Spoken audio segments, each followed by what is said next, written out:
Good morning guys, welcome back to day 2 of my blog. আজকে office day, তারপর বাড়ি গিয়ে একটা পার্সেল আনবক্স করবো, সো স্টে উইথ মি। এখন আমি চলে যাচ্ছি বাস ধরতে। আজকে হাওড়ায় প্রচণ্ড জ্যাম ছিল, আমি আর নিশু আজকে একে বাসে করে অফিস যেতে পারিনি। সো এখনও এখানে আমার জন্য ওয়েট করছে একসাথে অফিস যাওয়ার জন্য।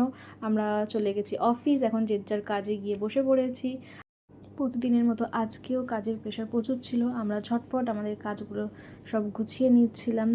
এরপরে তাড়াতাড়ি কাজ কমপ্লিট করে আমি পত্র গুছিয়ে নিয়ে শাট ডাউন করলাম, করে এবার আমি চলে যাব ফিঙ্গারপ্রিন্ট দিতে। তারপর আমরা বেরিয়ে একসাথে যাচ্ছি। হঠাৎ করে এই বউটির সাথে আমাদের দেখা, যিনি হঠাৎই আমাদের সাথে রেস লাগাতে শুরু করে হাঁটার, কেন আমরা জানি না। তার থেকে আমরাও এক্সাইটেড হয়ে ওনার সাথে রেস লাগাতে শুরু করি। সারাটা রাস্তা আমরা এরকম করতে করতে এসেছি।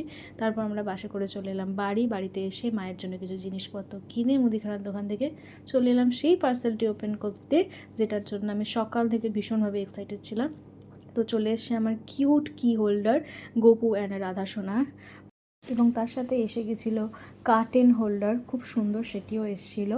এরপরে আমি বসে যাব পড়তে। তো আপাতত আজকের দিনের মতো আমি এখানেই শেষ করছি। Bye bye. ভালো লাগলে লাইক, শেয়ার, সাবস্ক্রাইব অবশ্যই করবেন। ভালো থাকবেন, সুস্থ থাকবেন।